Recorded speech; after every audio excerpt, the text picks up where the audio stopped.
Hello, this is Dr. Grande. Today's question is, can I analyze the case of Richard McCroskey?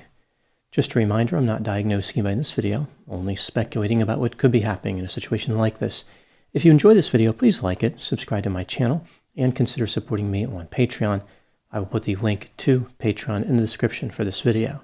First, I will look at the background of this case, move to the timeline of the crime, then offer my analysis. Richard Alden Samuel McCroskey III was born on December 26, 1988, and raised in Hayward, California. At some point, he moved to Castro Valley, California, which is only about 12 minutes away.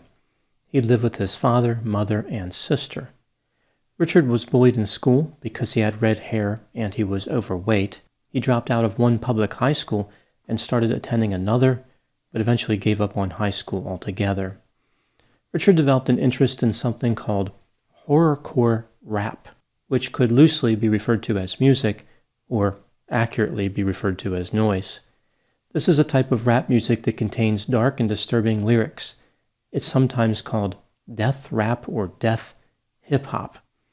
Richard even considered himself to be a horrorcore rapper and used the stage names Psycho Sam and Little Demon Dog. In the fall of 2008, Richard started an online romantic relationship with a teenager named Emma Niederbrock, who lived over 2,800 miles away. She resided with her parents, Mark Niederbrock and Deborah Kelly, in Farmville, Virginia, which is about an hour and 15 minutes west of Richmond. Mark was a pastor at a Presbyterian church. Deborah Kelly was a doctor and an associate professor of sociology at a university. Emma had met Richard after developing an interest in horrorcore rap. Her parents were concerned about this because Emma had always been polite, pro-social, and normal, but now she was interested in blood, gore, and death. Sometime around when Richard and Emma met, Emma's parents separated. Mark moved out of the family residence, but remained in frequent contact with Deborah and Emma. They even went to counseling together to address Emma's new interest in disturbing and bizarre collections of sounds. At some point, Emma became friends with another teenager named Melanie Wells due to their shared interest in horrorcore rap. Melanie lived in West Virginia. Sometime around April 2009, Richard's father asked his mother to move out. Richard did not take this news well, but his primary focus was on Emma. They made plans to meet in person for the first time at a horrorcore rap concert in Southgate, Michigan. Emma's parents were not too happy about these plans, but they were also afraid to confront their daughter. They didn't want to drive her away. They told her that if Richard flew to Virginia, they would all drive together to the concert. Richard and Emma agreed to this plan, and Richard flew to Virginia on September 6, 2009. At this time, Richard was 20 years old, Emma 16, Deborah 53, Mark 50, and Melanie Wells was 18 years old.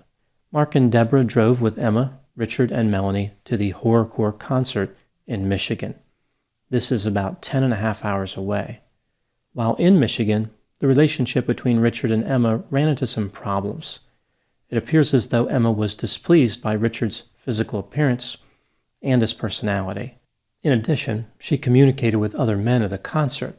These men were interested in her romantically. Text messages exchanged between Richard and Emma suggest that he was angry about the situation. He believed that he and Emma were in an exclusive relationship. Richard's mood did not improve after they returned to Virginia on September 14. Rather, he became increasingly upset. Early in the morning on September 15, Richard was in the house with Deborah, Emma, and Melanie. He retrieved a maul from the backyard.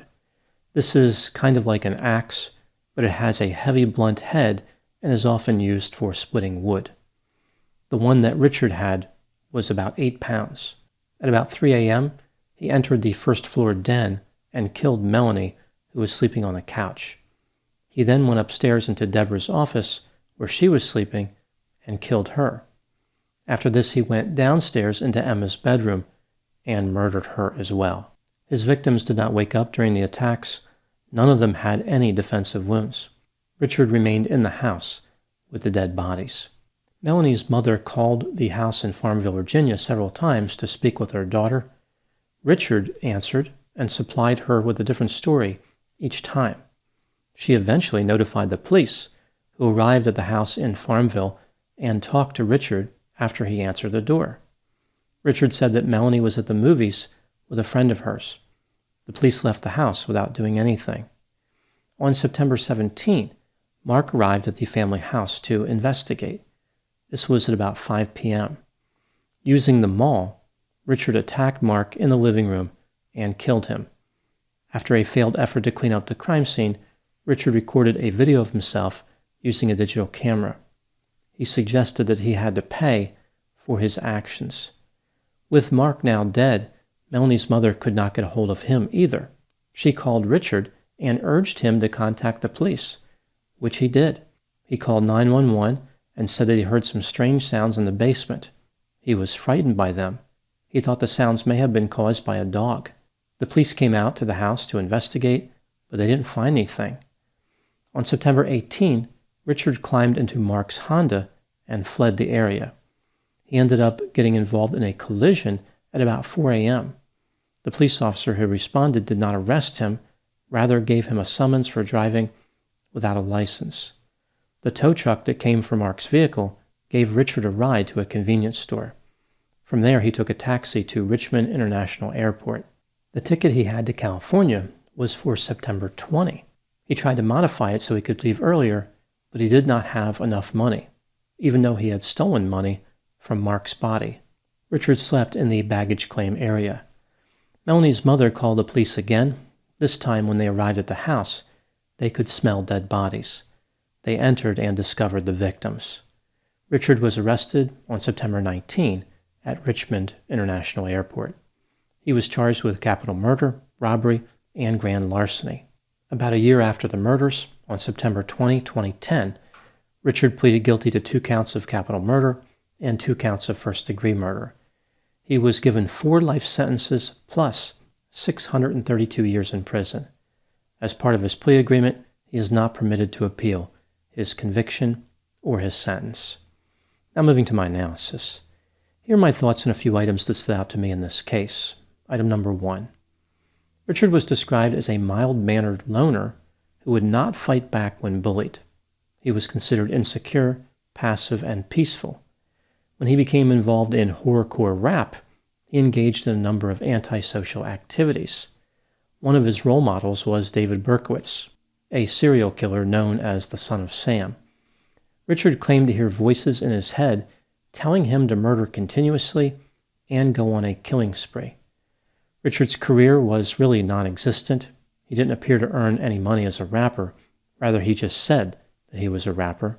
He seemed like he really wanted to impress people with how violent, antisocial, disgusting, and bizarre he could be.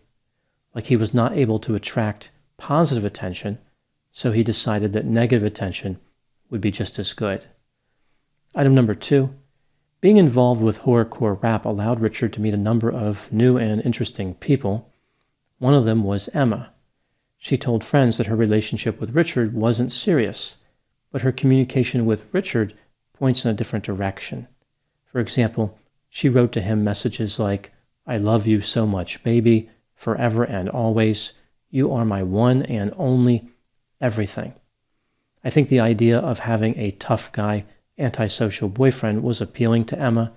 It reinforced her message of rebelliousness and let her parents know that she was serious in her commitment to make bad decisions and engage in destructive behavior. The problem for Emma was that Richard did not make a good impression in person. When Emma met Richard for the first time, she was immediately disgusted by his physical appearance. His personality didn't appeal to her either. It sounds as though Richard was more sentimental and sensitive than Emma was expecting. She told a friend of hers that he was not as cool and tough as he portrayed himself to be. At the concert, Emma actively avoided Richard. This was supposed to be their magical time together, when they connected as a romantic couple, but instead, it was a harsh rejection delivered in a less than subtle manner. Richard had worked diligently to create a persona which caused people to be disgusted. He was a little too successful. This brings me to item number 3. Was Emma's rejection of Richard the motive for the murders? Not long before committing the murders, Richard used alcohol, marijuana, and prescription pills. In a video he recorded after the murders, he said that he lost his mind. Here's what I think happened in this case. This is just a theory, my opinion. Richard portrayed himself as a violent and dangerous individual, which was accurate, but he also had a sensitive side. He had a number of vulnerable narcissism traits, like being insecure, vindictive, petty, and full of shame. In addition, he had psychopathic traits, like a lack of empathy, criminal tendencies, no remorse, and being irresponsible. Many people believe that Richard had antisocial personality disorder, which is a distinct possibility. Even though he mentioned voices, there doesn't seem to be any indication that he had psychotic disorder. Therefore, as far as mental health, his symptoms may be restricted to personality pathology only and not reality testing problems. So he understood what was going on around him. He could appreciate reality. His personality may have driven him to commit the crimes. Richard felt as though he loved Emma, and he believed that she felt the same way. When he was rejected, he became extremely angry, but was able to control his impulses. Again, he was rejected in Michigan, but the murders occurred in Virginia. He had plenty of time to calm down. Becoming calm was not the problem. The problem was that Richard could not endure being insulted and rejected. He needed to get revenge. Therefore, he planned the murders. It wasn't just about killing Emma. He wanted everyone to pay. He viewed them all as conspirators with Emma. This is evident by the order of the murders. He was really taking a chance by killing Melanie and Deborah before killing Emma. If they had cried out for help, or if he made noise in the process of killing them, Richard may not have had a chance to kill Emma. She may have escaped or notified the authorities. I think it was important for Richard to kill all of the people in the house. Therefore, the order did not matter. Richard wanted to prove that he was tough. He wanted to show them that he was as violent and dangerous as he said he was, to teach them a lesson for doubting him. I don't think that Richard particularly cared about killing Mark. Rather, he murdered Mark simply to avoid consequences. Moving to item number 4. Why did Richard call the police after killing Mark? This is one of the more confusing elements of this case. Melanie's mother was pressuring Richard to call the police, but that's not a very good reason to do so from his perspective. Perhaps Richard felt as though contacting the police would buy him some time, like maybe Melanie's mother would relax her efforts to figure out what was going on if she knew that Richard had called the police. The police said that Richard was very convincing.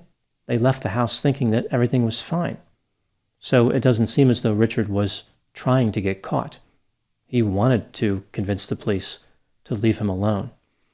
Making this even more confusing is the fact that the decomposing bodies were already creating a terrible odor by this point. It's not clear how the police missed this. Later that same day, neighbors complained about the odor. The neighbors could smell something from outside of the house that the police couldn't smell from inside the house. In addition to the house having a bad odor, Richard had a bad odor from committing the murders. There was biological material on him. This is something else the police should have noticed. Both the tow truck driver and the taxi driver indicated that Richard smelled horrible. The tow truck driver actually vomited twice due to the odor. It's amazing to me that none of the police officers involved in this case became alarmed by the smell. I wonder if Richard told them he was wearing a smell of death perfume. This led me to a half-hour research tangent. Apparently, in 2020, several people developed a smell of death perfume they called Thanatos. This was part of a multi-sensory art exhibit. Admission was free, which seems a little overpriced. I guess this was in an effort to capture the underserved serial killer perfume market. Moving to item number 5. Was horrorcore rap to blame for the murders? This so-called music has a number of dark or unusual themes, including violence, Satanism, cannibalism, the supernatural, the occult, mutilation, drug use, torture, murder, mental illness, and dismemberment. It's like somebody tried to convert a bad horror movie into some type of music. It has been strongly associated with criminal behavior, including homicide. I think that people are attracted to horrorcore rap for a number of reasons. A lot of it is probably about rebellion, as was the case for Emma. It's a way of being different, a way for a teenager to hurt their parents.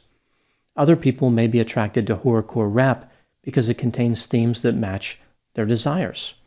The rap doesn't make them antisocial. They start off antisocial, and that's why they are attracted to the rap. Moving to the final item, number 6. Why did Emma's parents go so far out of their way, both figuratively and literally, to satisfy their daughter's demands? They invited disaster for no apparent gain. It sounds like Mark and Deborah really didn't know what to do with Emma. They were taken by surprise, and they thought that perhaps they could pacify her for a while by helping her connect to Richard. They were trying to be understanding, believing that they could build goodwill by going along with Emma's behavior. This was a catastrophic miscalculation, not only because of the murder part, as that would have been difficult to predict, but because their behavior encouraged Emma's interest in horrorcore rap. Sometimes parents forget that they are in charge. Emma was 16. Her parents had the authority to tell her no, for her own good. If they had stood up to her, all of them would have survived, which of course includes Emma. Sometimes parents have to stand up to their children in order to protect them from themselves. Those are my thoughts in the case of Richard McCroskey. Please put any opinions and thoughts in the comment section. They always generate an interesting dialogue. As always, I hope you found my analysis to be as intriguing as a foul-smelling multi-sensory art exhibit. Thanks for watching.